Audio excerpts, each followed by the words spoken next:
All right, welcome back, CTF fans. I'm Mark, and this is Josh, and we're back with the semifinals on the top bracket. Oh my goodness. It's been crazy. Both these teams undefeated so far. Yeah, really impressive given the level of competition that we've seen. We've got HypeBoy versus Straw Hat. I think this is going to be a good one, and you wrote this challenge, right? I wrote this challenge. It's my hardest challenge that I wrote. I'm allowed to say that. I think it's going to be really good, though. Both these teams are fantastic. All right, well, I'm excited to see them get at it. So let's count it All down. right, Ready? Let's do the countdown. In 5, 4, 3, 2, 1, go. Let's go. All right. So we have on your top right, is that Straw Hat? HypeBoy. Did I get backwards? Top right. Top right is HypeBoy. Top left is Straw Hat. That's right. At this point, it looks pretty similar, right? The first step of every challenge, download the challenge. Looks like we're having a little bit of we have tech issues. a technical issue here. So we're gonna take a look at what's going on with this. This is okay. False start. you know, there's a lot of moving parts here, Yeah. and it takes a lot to get this going. Really, it's impressive to have a show running with everything that's going on here. A lot of moving pieces. I'm glad that we've So had many. a lot of understanding on parts of competitors. It's a challenge. It is a challenge, or it will be a challenge soon at least. Honestly, I blame the challenge author. You know, I said that going into this, and here we are. Oops. Look, all my other ones work totally fine. Yeah, you know, but I think that it goes to show that how many matches have we had so far? Oh my gosh. So we're in grand finals. We've had 10. So with that many challenges, you're bound to run into some bumps, and we've had a number of difficulties from infra, hardware, challenges needing to be updated on the fly, and there's so much work that goes on behind the scenes. We test everything as much as we can, make sure that every the challenge is solvable. Can somebody who's on the game network, can they solve it? Is it reachable? Exactly. Yeah, that's a big one. And there's just a lot of pieces. Yeah, there are a lot of pieces. And I think on this one, the what? Okay, so It's it sounds like hyphens, not hyphens, underscores. not underscores. So I am the only person on the team that names things with underscores. Everyone else uses hyphens, and it looks like that caused the mix-up. So instead of the name of this challenge, we're allowed to say. We'll wait to say. But yeah, it's multiple words. I put underscores between them. It should be hyphens. Who's got time for a shift key? Honestly, who has time to not use a shift key? Why even use spaces? Yeah, I don't need numbers. I just need symbols. Why even use spaces? Yeah, Poland can use space. It's a hack-a-sat joke. Oh my gosh. Also another competition going on here. They're great. We have Jordan over there working on that right now. Yeah, it was a fierce rock, paper, scissors to see who is going to be able to commentate the finals. But Jordan, he is actually really good at rock, paper, scissors. Oh my gosh, a professional. I don't understand it. Well, he's doing rocket, paper, scissors right now. Oh my. Haha. Oh, we have time before the challenge. We have time for bad jokes. I'll let you lead. Oh, I got nothing. That was my only one. Oh, okay. I guess now I'm the bad joke. Womp womp.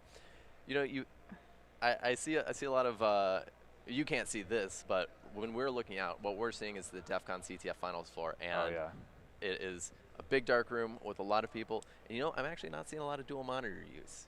You know there isn't, because a lot of being on the floor at DEF CON is just being able to pick up your laptop, go work wherever. Like you're done being on the floor. You don't want to sit here anymore. You want to be the Chipotle guy. You want to go up to the suite. You want to like do anything else. You're tired of staring at this like stupid heap challenge.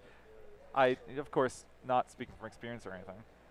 Yeah, well, I can relate. I'm very much a one-screen guy because I just like to be able to set up wherever I am. Yeah, no, that's totally fair. And your awesome ergonomic setup, which, like, you sat down, you have a stand for your laptop, you have mouse, you have ergonomic keyboard and everything. And I'm like, oh my gosh, this guy is a pro. I'm over here with my little laptop and my, like, 90-degree angled posture.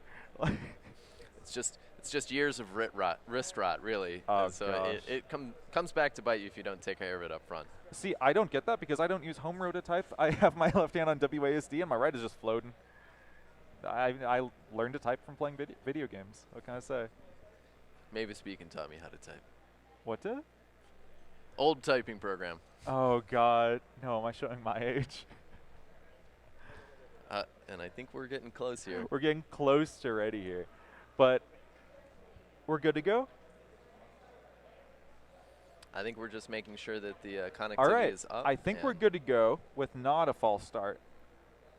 Okay, so without further ado, for real this time, that was just a practice. In 5, 4, 3, 2, 1.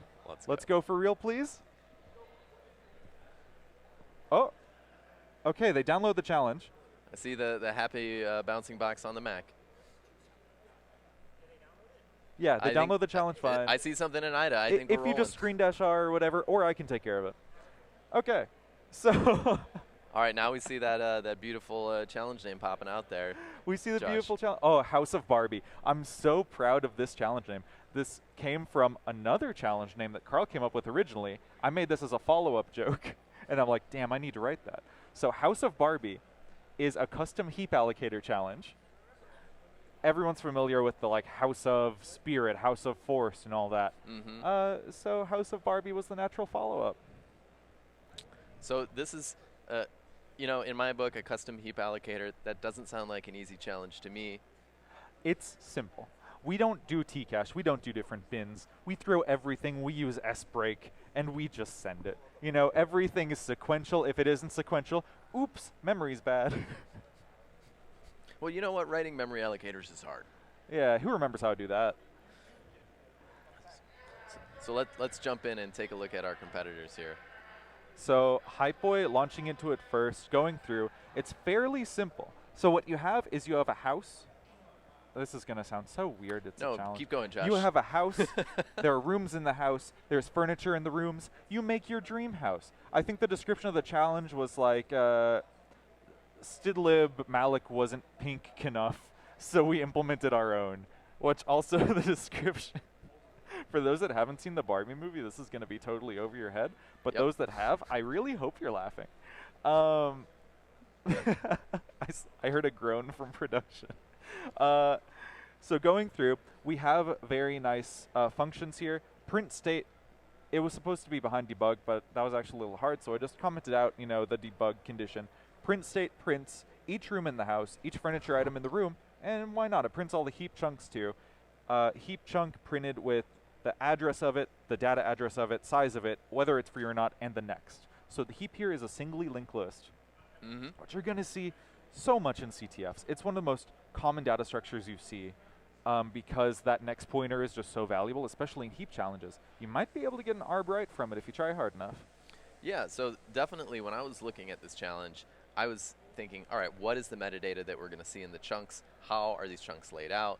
The print function that you mentioned really does help you understand that. And I'm interested to see when the competitors stumble across that, and we'll be able to tell because there'll be some addresses being printed out. But yeah, no, it looks like HypeBoy is doing that. They're not annotating with it quite yet, but Straw Hat is.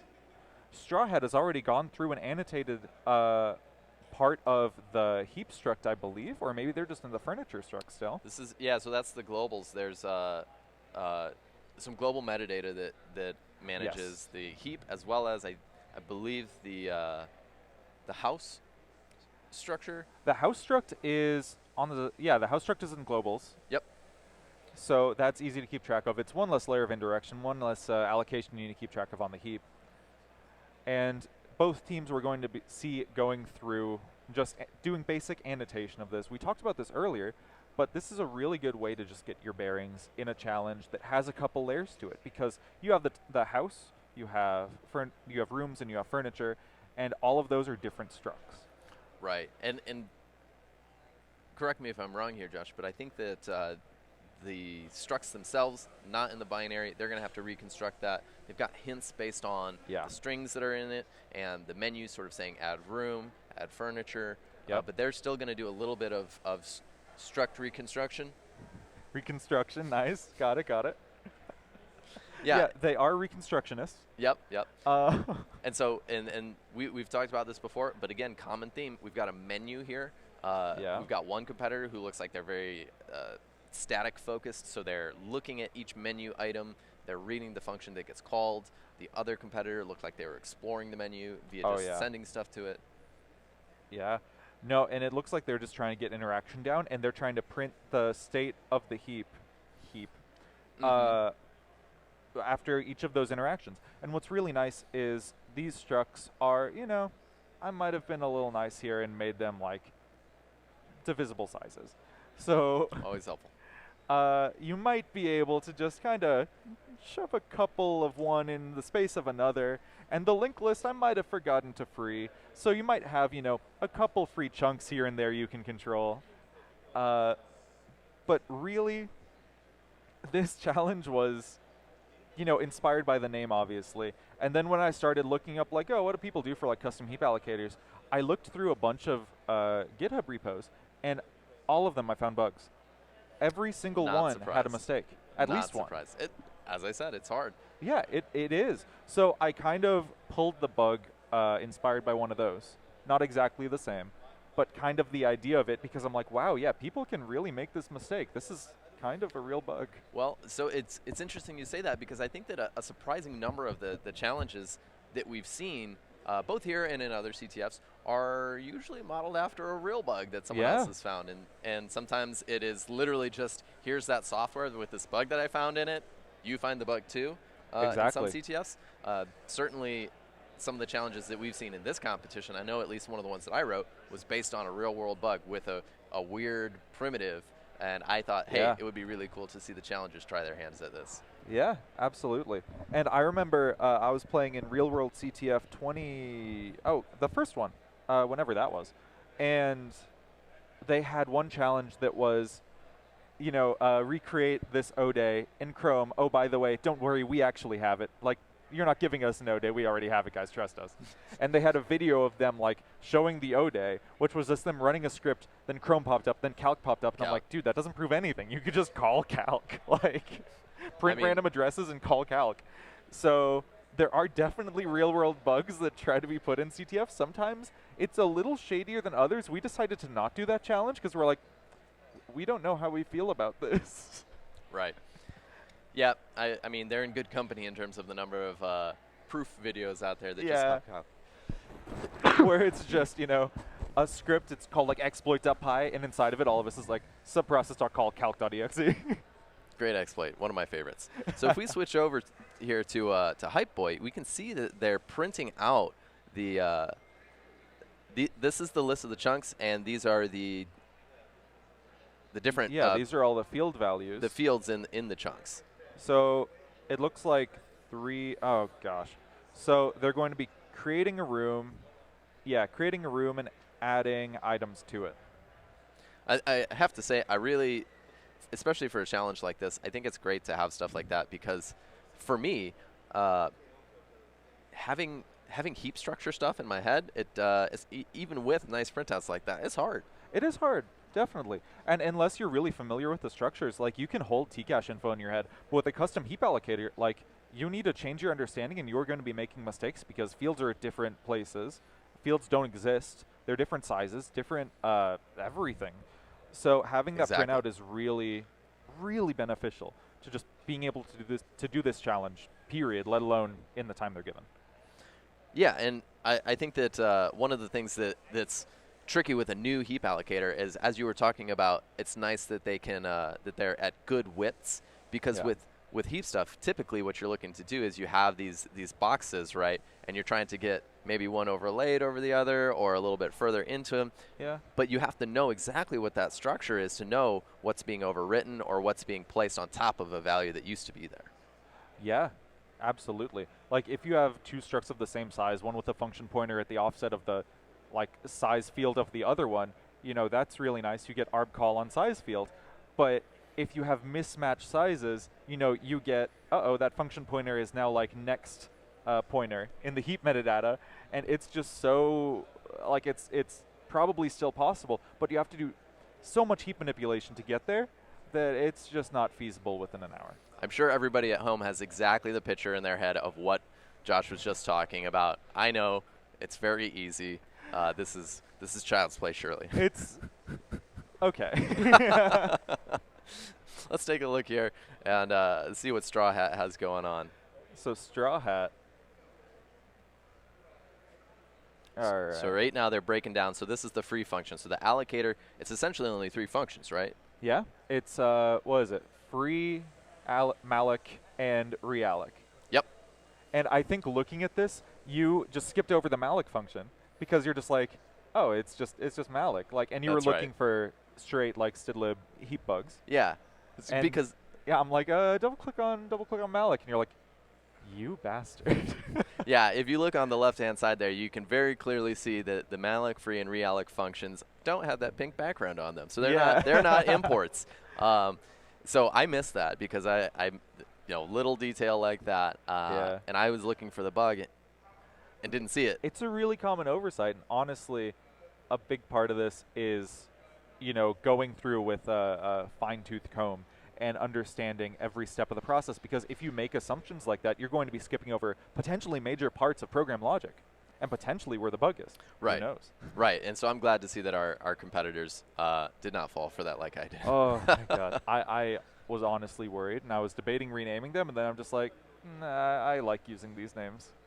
Yep, and we can see that both competitors looking at these heap implementations. HypeBoy also looking at realloc and free. Yeah, HypeBoy probably knows that realloc is usually pretty buggy because you need to split chunks, you need to be able to shift them, join them, etc. That's all this does, but other heap allocators absolutely.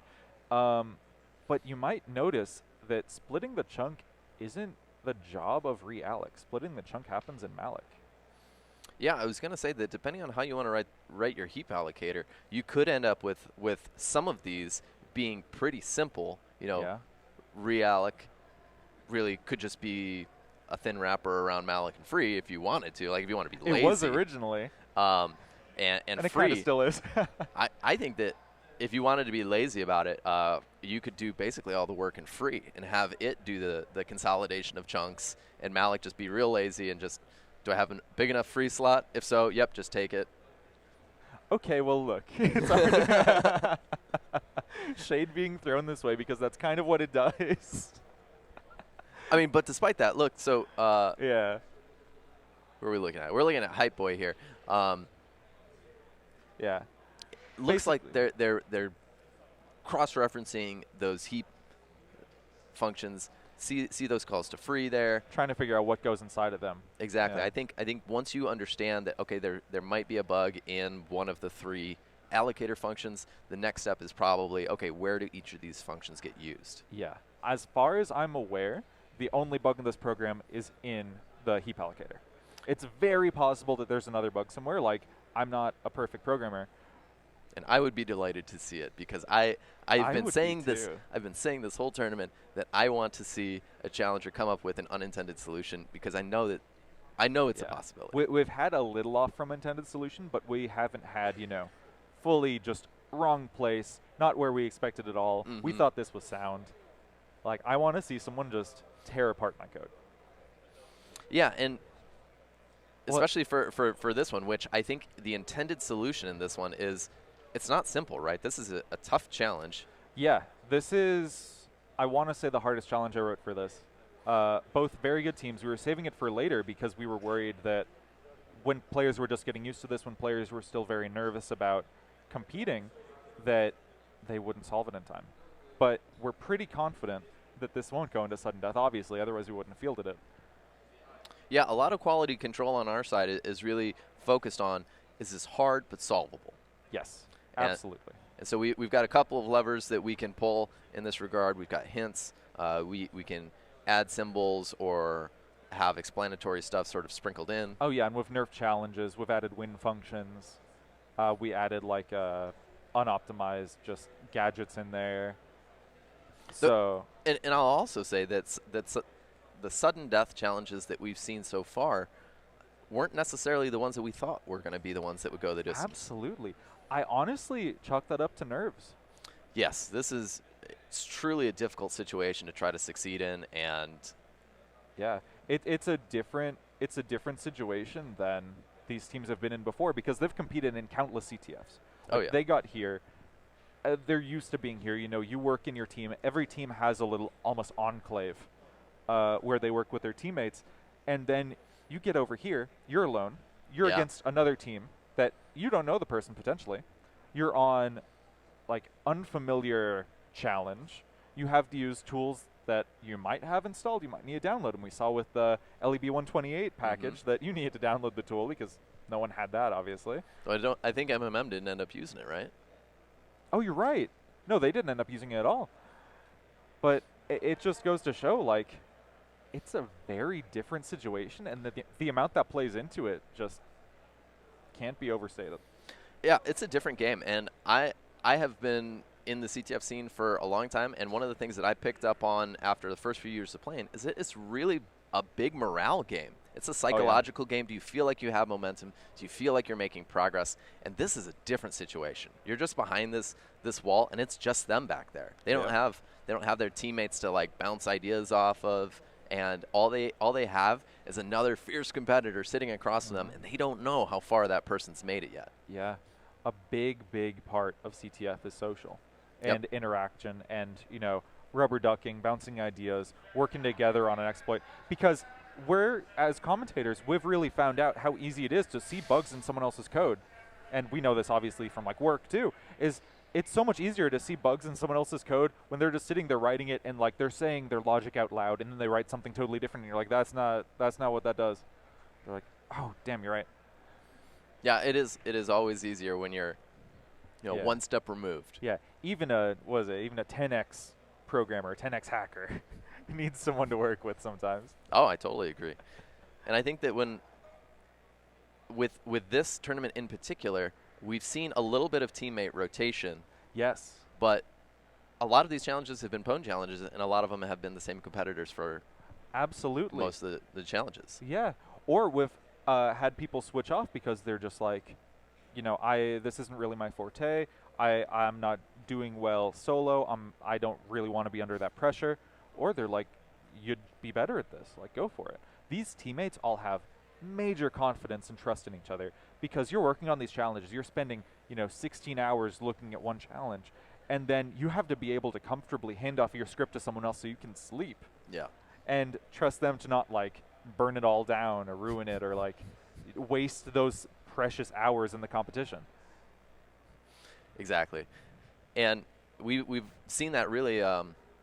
I think the best example was the Python challenge yesterday. We saw some fresh faces, and one of the competitors was not the person who had played previously for their team, but then they executed an extremely fast solve. So clearly they had a specialist on that team. They knew, hey, this is going to be your challenge, and it worked out for them.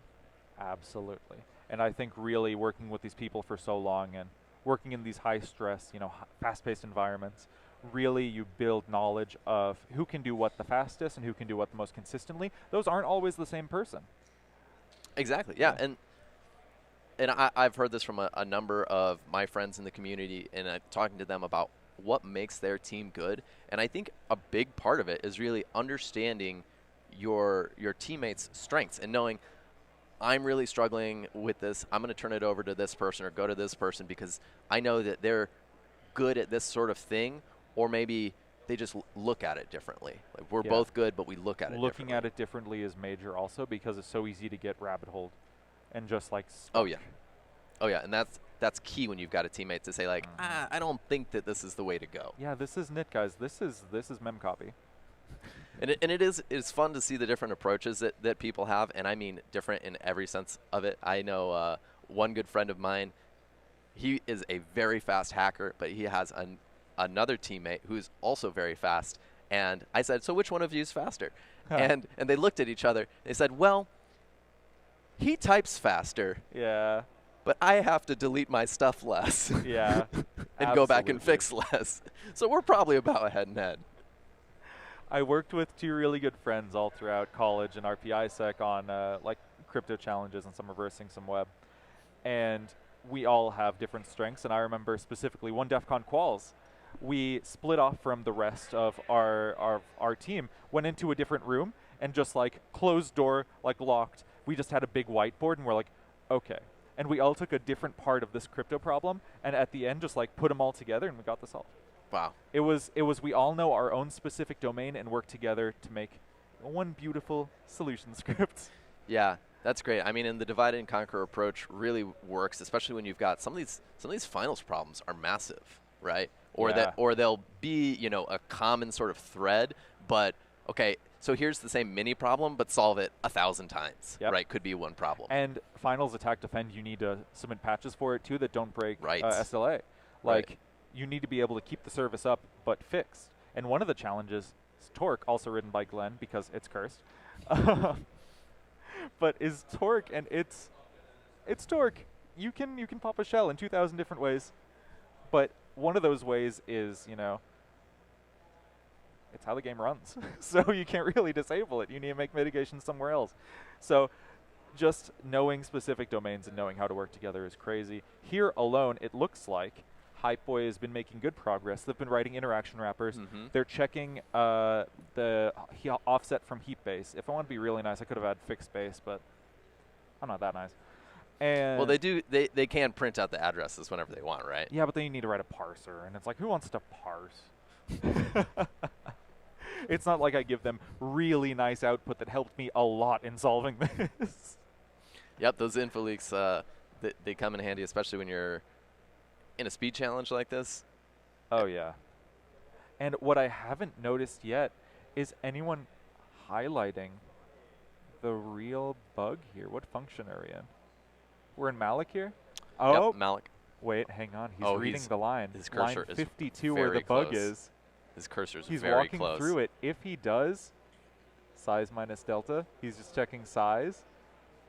So I did this exact same thing. I looked at that exact thing, and I was like, huh, I wonder why he did that. And then I forgot to comment it, and it just went out of my head. I really want to see the comment, this is the bug, or like. He's thinking about it. Oh.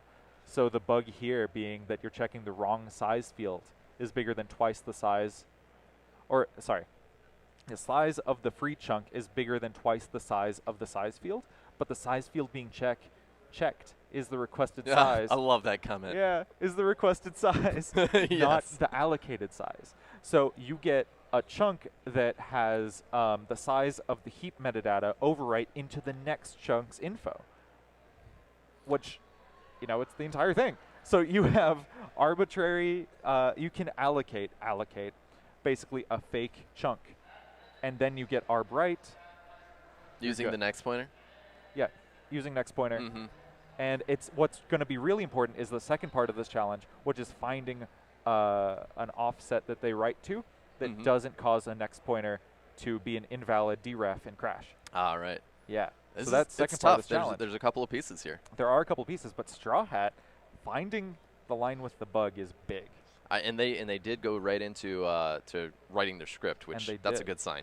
Now, over on HypeBoy, it looks like they're walking through the removal code. I really hope they've looked at Malik and everything. I think they have. We did see them exploring, looking at the implementation. I don't think we saw them. So they know it's not standard. Right. And the category of this challenge we gave them was custom heap allocator.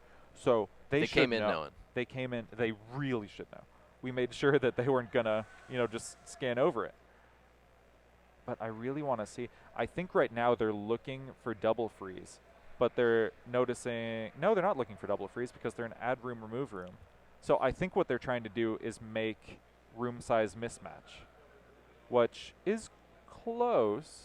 Well, I'll say that if the category is custom heap allocator, that's still, a number of bugs could be under that category, right? Yeah. When I was developing this, I was debating, like, do we forget to set free in, like, a chunk split? Or do we forget to, like, update the data point or the next pointer and it points into your data? And it could be so many different things. But I think, HypeBoy just going to be going through and trying to figure out, a standard heap bug. Is it UAF? Is it a known house of besides House of Barbie? Yep. I mean, my immediate thought looking at this was, okay, are we looking at double free? Is this heap buffer overflow and some friendly metadata that can be smashed. Yeah. Is it some UAF? Exactly. Is it, you know, there was a challenge I always wanted to write that I'm going to leak now, but is it like a heap meet stack kind of thing where you get the classic love story. Yeah. Very Boy Meets World, the stack Topanga and the heap Corey Matthews. Oh my gosh. I remember those names. That's crazy. How could you forget a name like Topanga? Oh, match made in heaven. But we saw Straw Hat just then revisiting the line, trying to figure out, it looks like, trying to figure out what they can do with it and trying to figure out the right structs to use. If memory serves, which sometimes it doesn't, but in this challenge it does, you can grow the list of furniture in the room to be, 32 bytes. And then the size of the furniture struct itself, 16 bytes. So you get, what is it? The size of the header is 24 bytes plus 16 bytes, 40. You get 16 byte overwrite into the next chunk. Okay, so we see that the first hint has dropped. Oh, the first hint dropped. Do all chunks have the correct size? Which is definitely going to be a helpful hint because at least the size field was called out in the debug printing function. So that's helpful. Absolutely. And I think that it will be most helpful for HypeBoy because Straw Hat, we've seen, they probably know that. They probably know. So this is going to push HypeBoy to catch up. Yep. So now they're looking in Realic. They're walking through. They're one step off here. A-24. So the size of the chunk metadata is 24. They're going to be walking through and checking. Now, Realic doesn't do the actual allocation itself. It calls out to malloc. So that should say to them, oh, the only place where the size is properly set is malloc. So I need to check the branches there. So they're going to be going through, stepping through, making sure that everything is the correct size. I'm a little bit worried that because they haven't gone too in-depth in the heap implementation, that they're going to be thinking that I'm like under-allocating for a struct, just automatically, which I'm not that nice. Well, yeah, I mean, especially when you're reversing, the size of the struct that's being allocated is usually a very strong hint because, who's going to mess that up? But with the CTF challenge, you never know.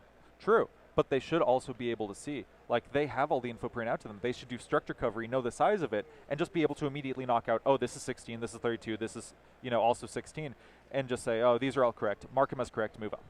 Yeah. So I know on one side I saw the player annotating structs, making sure that they had that in their decompilation. Yeah. I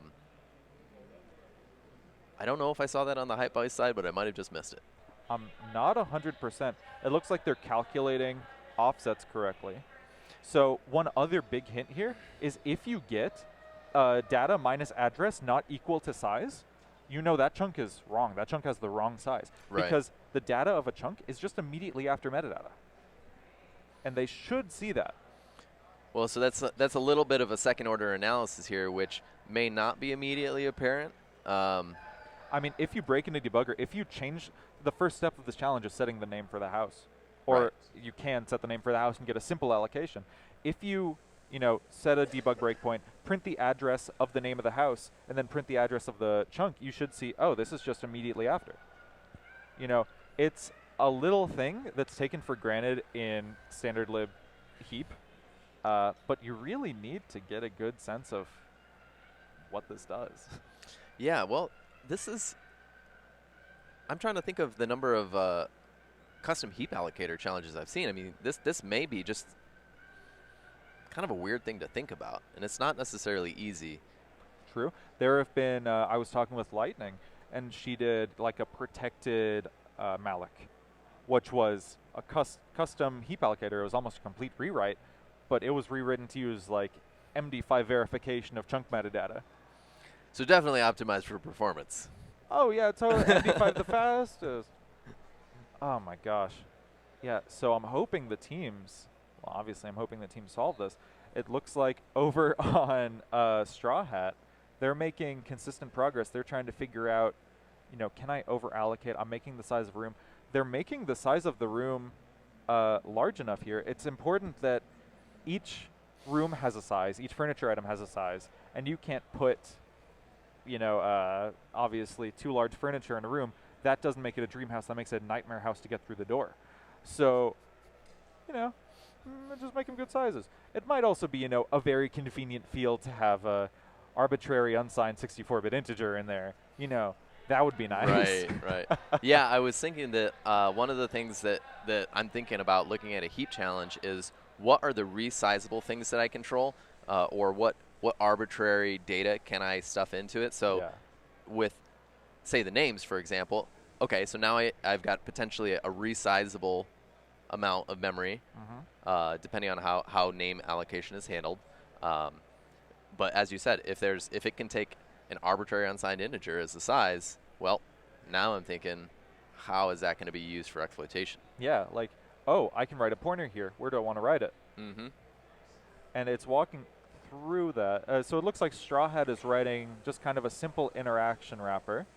They only have add room and rename right now. Yeah, so they're working back from the bug, right? They're only writing the menu interaction that they think that they need, not trying to have a wrapper function for everything in the menu. Yeah, and it might be possible to solve this with only rooms. My solution used rooms and furniture, but you could do it with only rooms, I'm sure. I mean, I think the structs are the same size. Well, with the way you talk about dream houses, Josh, it doesn't surprise me. How could you have a dream house with no furniture? It's so true. Well, I feel like it just makes the feng shui easier. The flow of energy isn't interrupted by anything or redirected. Josh, that's the best heap feng shui joke I've heard all day. Thank you so much. Wait, all day? That was the first one. All right, so it looks like over on a HypeBoy, so they have a room. They're adding furniture to a room. They're allocating it. You can over-allocate this. That's fine, adding 50.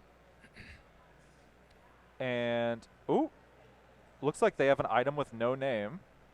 I saw a hex with dump. The horse. I saw a hex dump coming out. Oh, there's a hex dump. There's a segfault.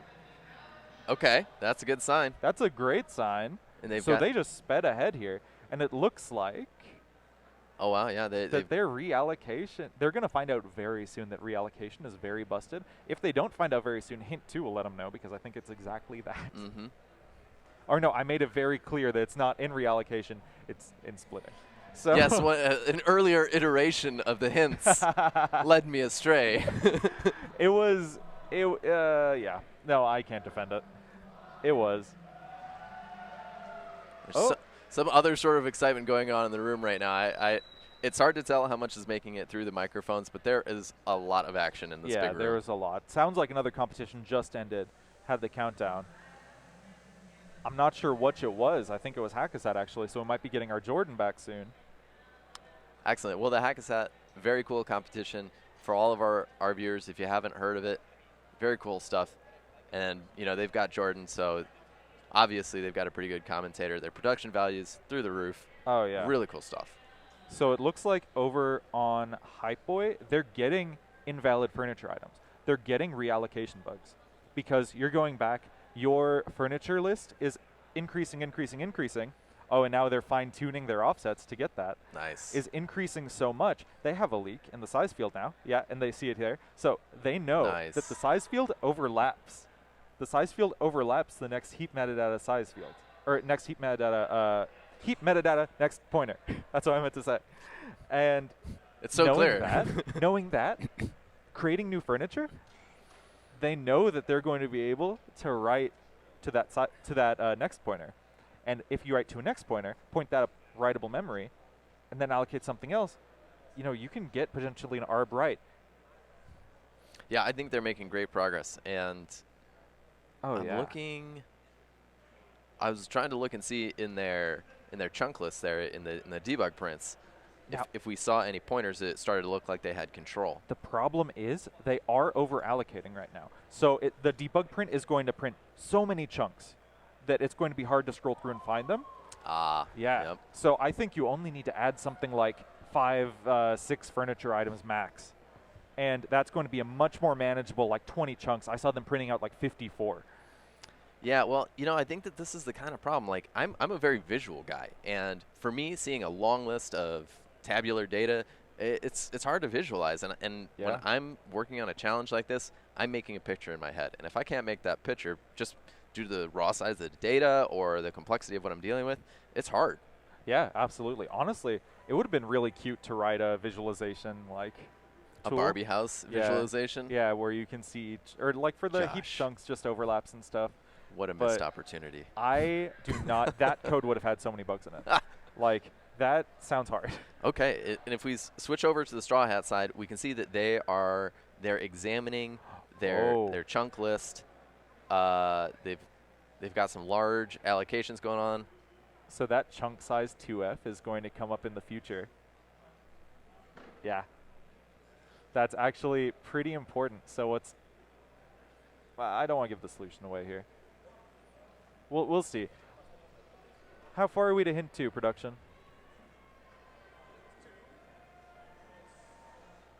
We're checking in now.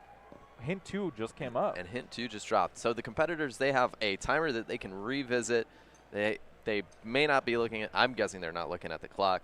No, I don't think so. But we will probably see one of them flip over and check to see if the hint has dropped here. But they're both kind of on a roll, too, just judging by how quickly they're typing. So it's definitely something that's not on the top of your mind, hey, what's the next hint, unless you're stuck. Yeah, I kind of want to have production go tell them hint 2 dropped. But at the same time, I don't want to ruin their train of thought.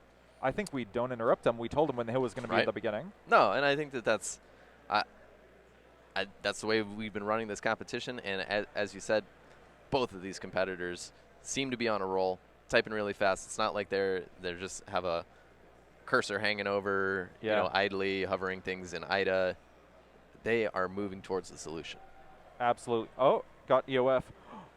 So it looks like they have next.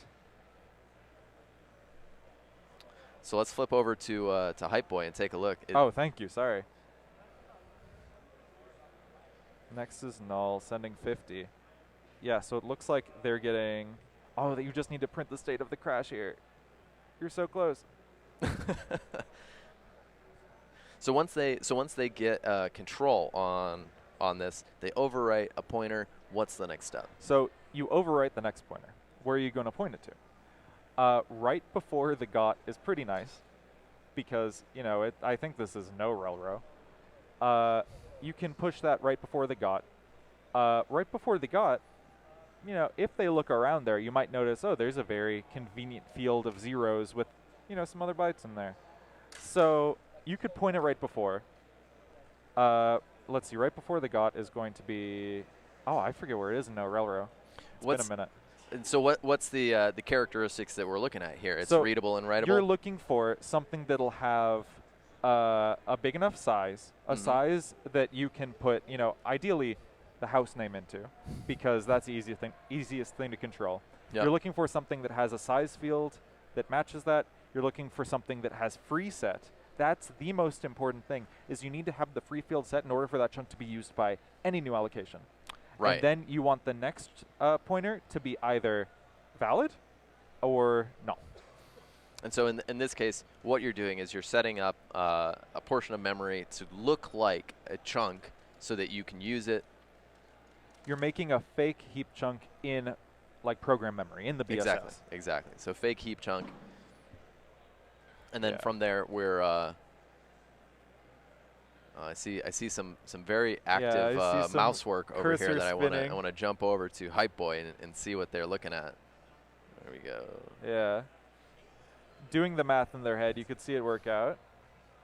Okay, so I see Straw Hat is picked up hint 2. Oh, I didn't know hitting enter after an examine command would just like step forward. Yep. That's pretty nice. I didn't know that. I just always change the offset.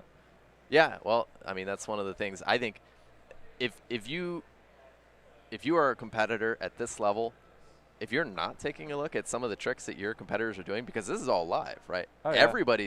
Everybody's aware that what they're going to do is going to be public, at least in that the stream is visible. So there's a lot of interesting techniques to be gleaned. Absolutely. And over on Straw Hat, we see them looking in the buggy check. Were they just looking at Malik? Or they're looking at where malloc is used. Weren't they? Oh, no, they were in app furniture. I'm sorry. It just looked very, very similar. There was a size check greater than, but it said V2. And so we don't think that we've seen them have control yet. I don't believe they've gotten a crash yet. I'm not 100% on that, but I don't know. We'll keep an eye on them for sure. It looks like over on HypeBoy, they're going into, what is this, remove furniture and figuring out what it does. It actually, well, you know, we'll see here. It frees the name, it frees the struct, and it decreases the size of the furniture item linked list size count field, whatever that is. It's not really important. It's just like a linked list implementation. Yeah, so part of this is really just understanding exactly what you're supposed to do with the bug, which, as we've said a couple times now, a lot of different ways to go with heap. Though I think that they're packing a pointer, so they're just understanding. So if I'm mistaken, have they annotated that struct, or are they just looking at offsets? I was just thinking that. And I really annotate that struct. That would make stuff stand out a lot clearer. Well, with more than one struct, it's definitely something. Like if it was only one struct, sure, maybe you can just think about the offsets. But with more than one in play, definitely that would help. Unless, are they going to return to it properly? Oh, come on. You need to print out the state. Looking at debugger. Oh, there we go. Up there. On the Straw Hat side, I just saw them double-clicking they're looking at the debug heap prints, and I saw them double-clicking on the size 2F. I think that they're okay. Now that might be just standing out because that's like slash, and it might just be. Well, let's see.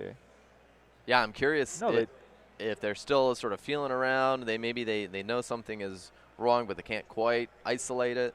Yeah. I'm not sure. Not 100%. They have more of a wrapper now. Yep. And they're getting their interaction sorted out here. And over on HypeBoy, we saw them double clicking some addresses too, figuring out what the offset is. Oh, they have a wrong size field. Size is OX980. That's super wrong. So I think they have a write into the size field. They need to shift it 8 bytes forward to get an overwrite into the next field. They are, 8 A's in their payload away from getting next overwrite. And if they annotated the struct, they'd know. How long? 8 minutes to sudden death. Wow. Yep. Well, we knew this was going to be a hard one. It is going to come down to the wire here. Wow, it really is.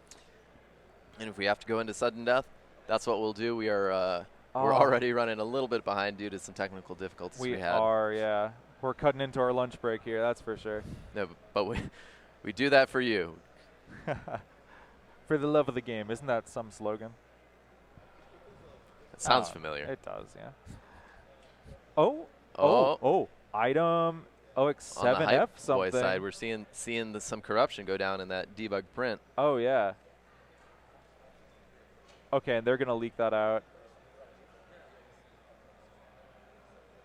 Print out their leak and figure out what that's. It looks like they have metadata misalignment, maybe?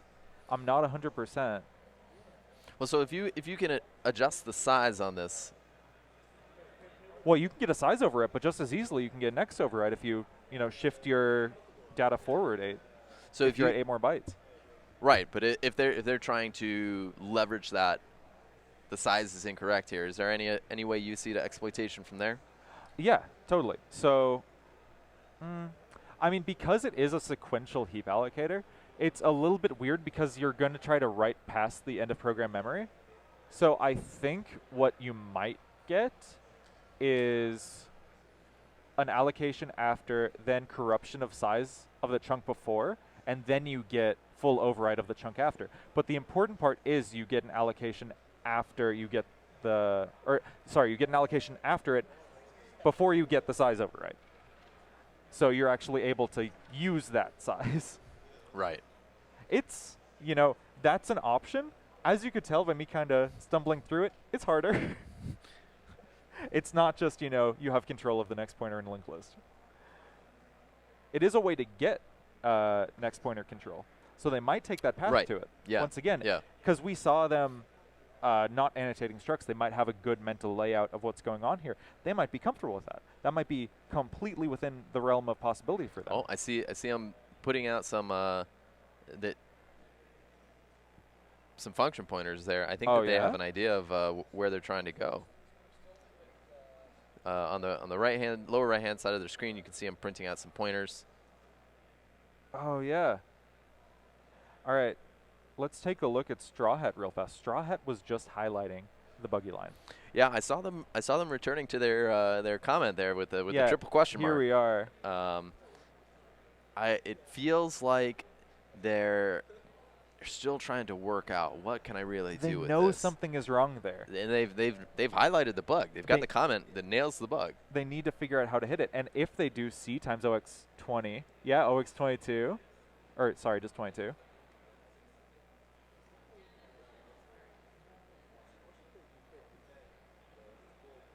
Man, at this point, I am just rooting for these competitors. I really want to see a solve chunk on with zero size, so which that's seems good. suspicious. That is very suspicious. And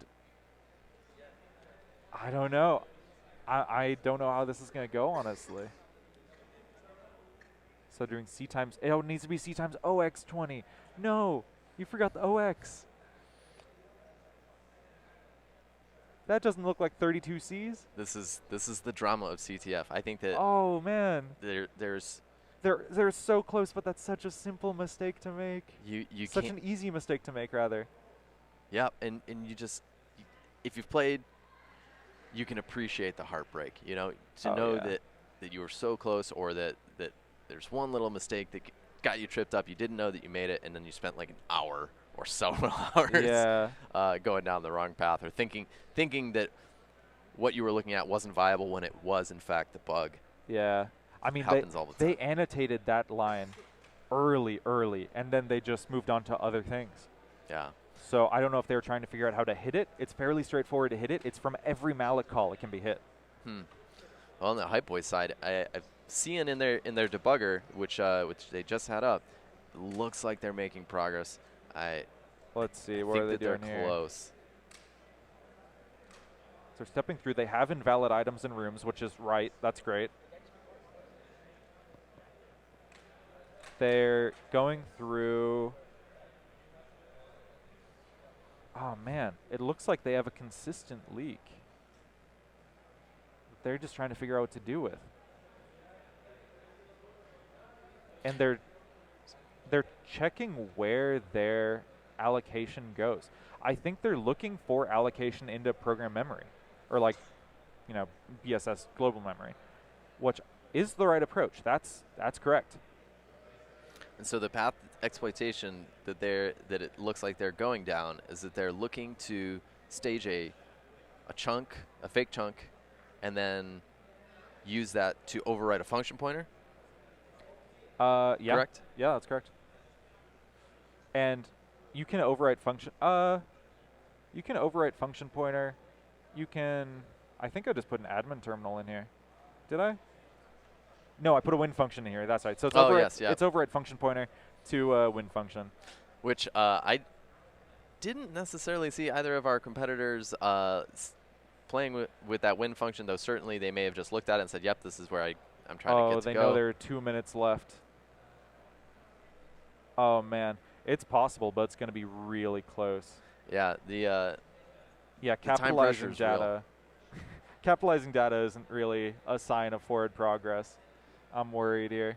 93 seconds. So we just saw over on the Straw Hat side checking the timer. I wish we had a giant digital clock counting down over there, but really that's what they've got to gauge how much time they have left. Yeah. They feel the pressure. This is going to be tense. And it looks like both teams just kind of sitting there, stalling, just looking, trying to figure it out. Yep, this is that part of the competition that everybody's familiar with when you're just feeling like, I know there's something here, but maybe the next step isn't clear. They're writing a chunk of 24, which is right. That gives them 16-byte overwrite.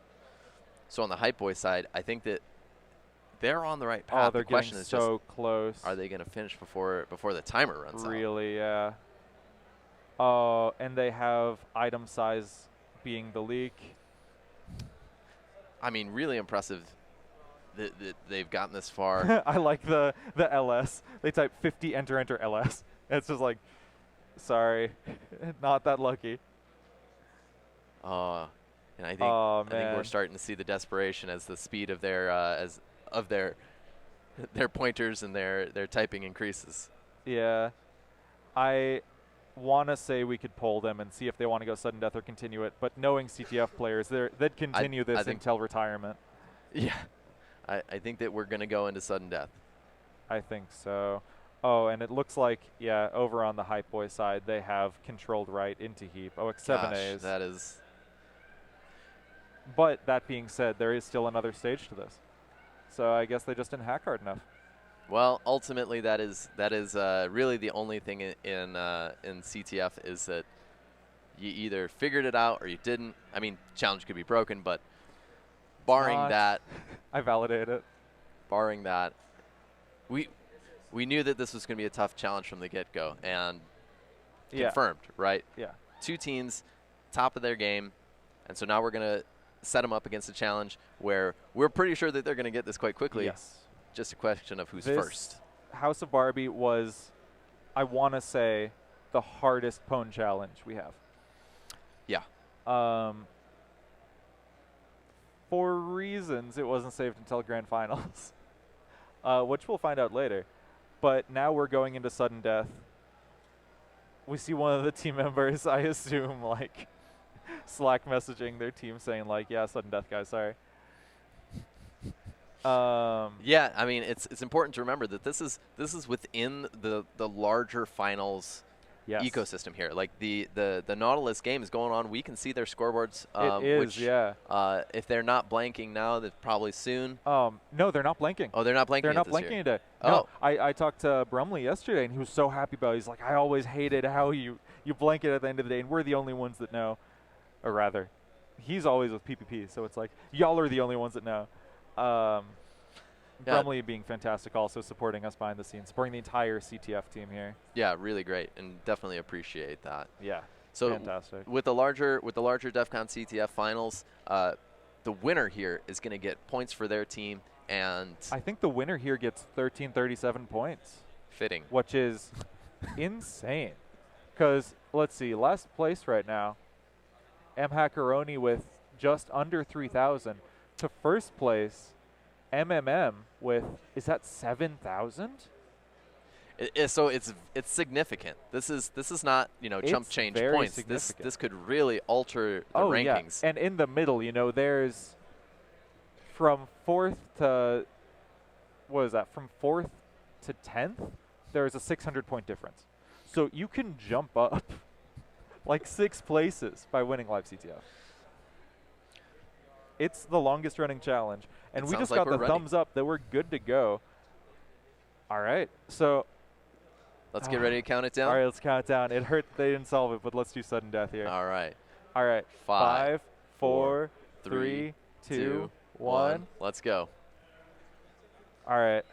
Have you tried reversing it? This sudden death. Oh, man. This is an old joke from a long time ago. When we put on Hack the Vote at RPISec, we had a intro test submission is working challenge. It was category reversing, and we just print the flag reverse, and you need to flop it. Wow. So this is also because our pwners hated reversing, and our reversers hated.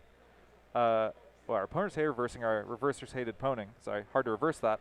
And it was kind of a joke, like, they'd always walk over to the pwners and be like, oh, have you tried reversing it? So this challenge is made by Glenn.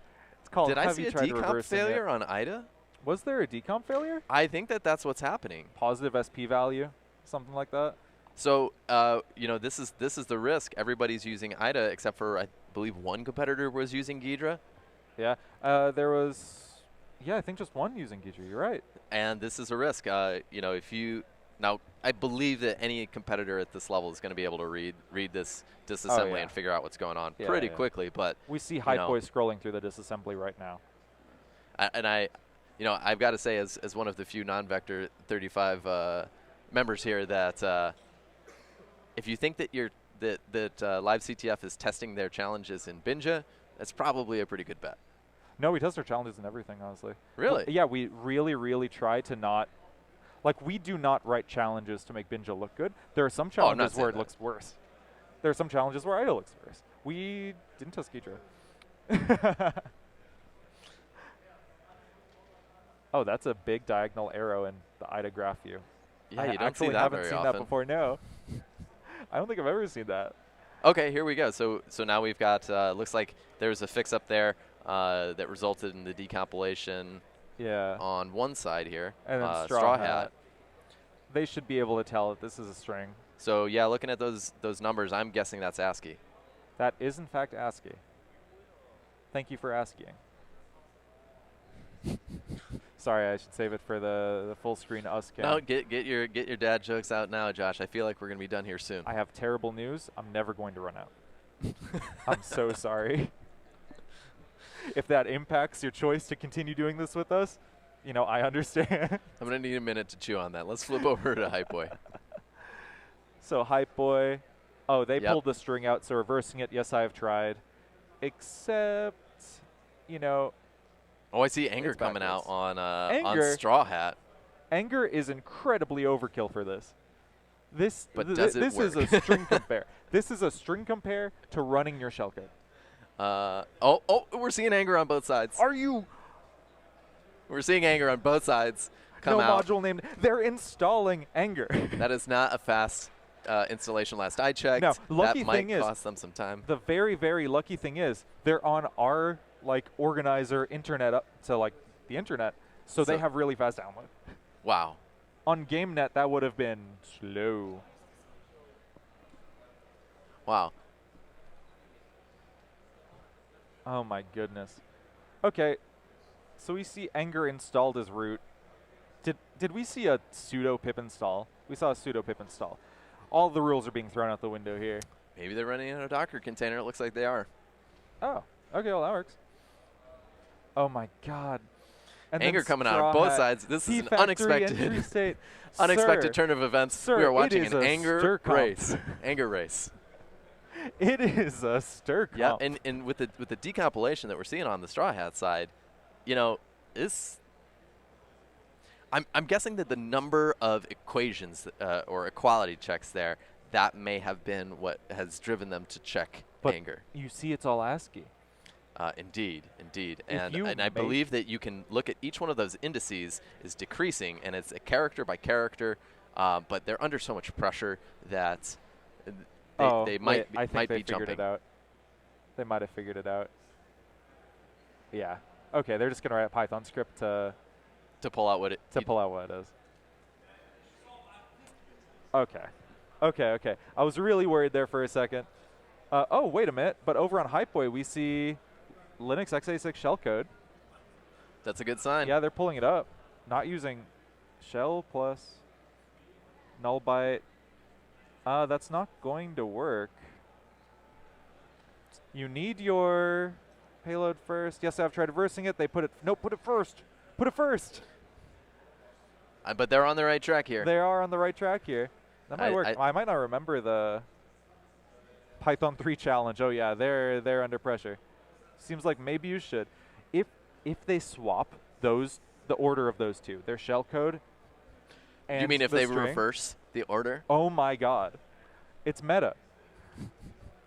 Yeah, if they reverse the order here, they get a Straw shot. Hat side. No, don't put it at the end. Oh wait. Oh my God, they just totally rewrote their shell. Okay, they threw out the other thing and they just have another. On the Straw Hat side, we see them. Well, you clearly have go get a shell. Continuing to look at this. Oh my this goodness! equality It looks like HypeBoy is going to run away with it here. Straw Hat, real fast, still running their parser. Oh yeah. HypeBoy over here should run it from remote. What it said? Didn't they get a shell? Oh, now go get a shell. So they got the yes, I've tried reversing it right. But... Oh, that's... Yeah, and Straw Hat's still so continuing to fix their script and isolate just the pieces of the equality checks. I think that they're still going down the road. Yep, when we can see them printing out what the response is going to be checked against. Everything. I'm going to keep an eye over on HypeBoy because if they just swap, if they just put yes, I've tried reversing it in the beginning, they win. At this point, it's really a pressure cooker. They're already exhausted from the challenge that they just went the distance on. They are. Over on HypeBoy, they think it's their shell code that's wrong. Oh. They are so close. But really, all you need to do is just put the string before, because it's comparing from 0 index. Over on Straw Hat. Oh. They're going all in on parsing, this string manipulation with Python, which under this kind of time pressure. Yeah, you see that the indices are reversing. You can honestly just reverse those lines and pull out the ASCII character. But yeah, gosh, this is tough. Yeah. So it looks like they're trying to extract out the numbers and the indices and then remap everything into a string, but might be a little bit of overkill for this situation. Yeah. HypeBoy going through in the debugger. Looks like they see that. Is that their shellcode that's executing there? Yeah, that looks like it, but then they have an IMAL. So something went wrong with their shellcode there. Oh, it looks like maybe they're... oh, no, they're in ops. Or maybe that was just... no, they're in a non-destructive operation? They have OX90 NOPs, right? Oh, and then they have nulls. Looks so like